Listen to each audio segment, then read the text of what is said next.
Manchester United is unbelievable. They are giving Rúben Amorim 3 games to save his job.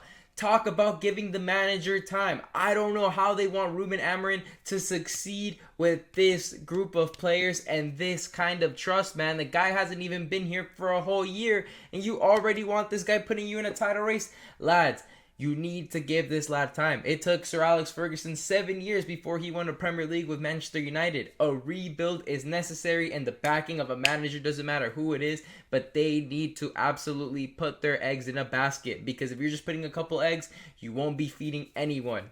And so the ironic thing about Rúben Amorim is they have 5 candidates already lined up. And you have Oliver Glasner coming from Crystal Palace. To be honest, he's had a magnificent job at Crystal Palace, winning them multiple trophies that honestly he does not probably want to go to Man United and possibly ruin his career, because that is a career killer. We've seen it throughout Man United's history right after Sir Alex Ferguson left the managerial spot. Gareth Southgate as manager. Now, I'm going to get back to that one because this one's kind of ironic that they still have it. Marco Silva has done a great job at Fulham as well, same position with Oliver Glasner. Do you really want to go out there and possibly end your career? Because that could possibly be your last job. And considering, there's other jobs that might be vacant in the future at big clubs. You never know what happens with Chelsea and Enzo. What if he misses top 4 or top 5? What if he crashes out of the Champions League? He could possibly be on the way out, and that could be a more ideal place because, you could really see that Chelsea do back a manager financially. So he'll definitely get the players he wants as well. You never know. Pep Guardiola could end up leaving City and leave a vacancy in there. Mikel Arteta could go trophyless and possibly get sacked. There's all these possible positions that are more ideal than Manchester United, and everybody knows it. Even Villa looks more appealing. But, Iraola and Big 2025, come on. Pochettino with USA, But the thing is, 3 of the 5 managers here play a back 3 with 2 midfields pivoted. So a similar formation as Rúben Amorim. And the fact of the matter is, many players are refusing to adapt to Rúben Amorim's 3-4-3 formation. So they hate the formation of 3-4-3, the players, and they want to sack the manager because he's not succeeding with the 3-4-3 formation. But 3 out of the 5 managers that they want to bring in play this formation. Make it make sense. So they're unhappy with the 3-4-3 formation, and you're going to bring in a manager who likes playing the same formation and similar system, and you expect to have a change and have more success? Lads, it's not about the manager at this point. You have, ran through more managers than we've seen Chelsea run through wingers. It's getting a bit, tiresome for Man United fans. At this point, you might as well back Rúben Amorim's idea of the 3-4-3, because you're really just going to go from having an ice cream to a slushie. Basically the same thing. Now, the thing is, Dan Ashworth got fired after 5 months for actually backing the idea of bringing in Gareth Southgate. And Man United hierarchy and Barada were absolutely fuming at the fact that Dan Ashworth wanted to bring Gareth Southgate. So he ended up losing employment after 5 months at the club because of Gareth Southgate being the manager he wanted and not Rúben Amorim. And the crazy thing is, now you're going back to considering Gareth Southgate. So you fired the guy over this idea that now you are bringing back. So where does that show that Man United has a stable, management? If they're going to be firing a guy over an idea of bringing in Gareth Southgate, right?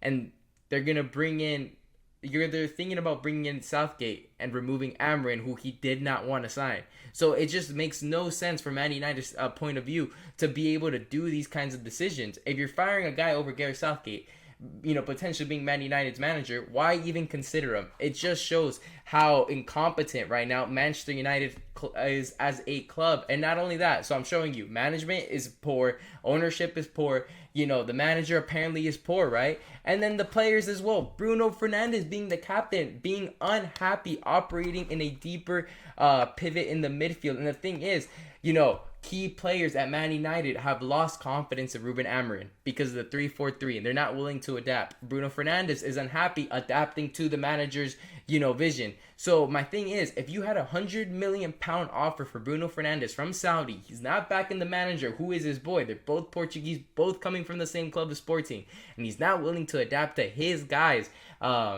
formation.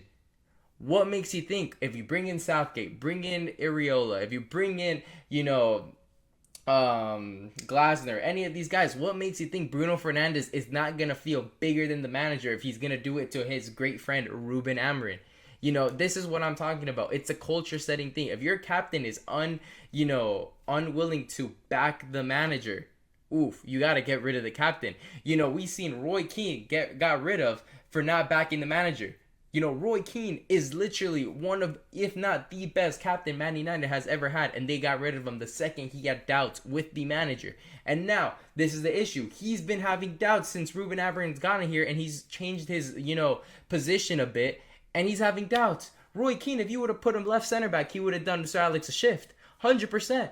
Bruno Fernandes, you put him a little bit, instead of center attack, you mid center mid.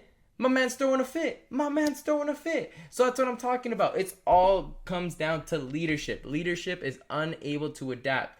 I'm telling you right now, Bruno Fernandes, I said it from the start, does not fit in this Man United midfield, and his character will not fit in this Man United team with this formation. It was best to get rid of him for 100 million and use that money for Adam Warden or Baleba. And if you weren't going to get those two, sometimes less is more. If you put the midfield of Mainu and Ugarte, I'm telling you right now, with the players they have now, that's the best possible midfield you can have. But when I see Casemiro and Bruno Fernandes, I cringe. No manager in the world, Pep Guardiola, Jose Mourinho, Zidane, Ancelotti, anybody is going to be able to succeed with Bruno Fernandes and Casemiro at this age, being able to play against Man City, Arsenal, Liverpool. All these midfields are going to put you in the spliff, man. In the spliff. Because you have a guy with that's center attacking mid, playing center mid, and a CDM with no legs. Mate, just go back to McFred. McFred would do you a shift. This is not a shift. This is unemployment in the midfield. It's diabolical. Any of these managers, I'm telling you, will not succeed. The problem is the players. Bruno Fernandes should have been gone. Harry Maguire should have been gone. These are just a few players that need to be let go of. I'm telling you, Garnacho being gone, that's a step forward.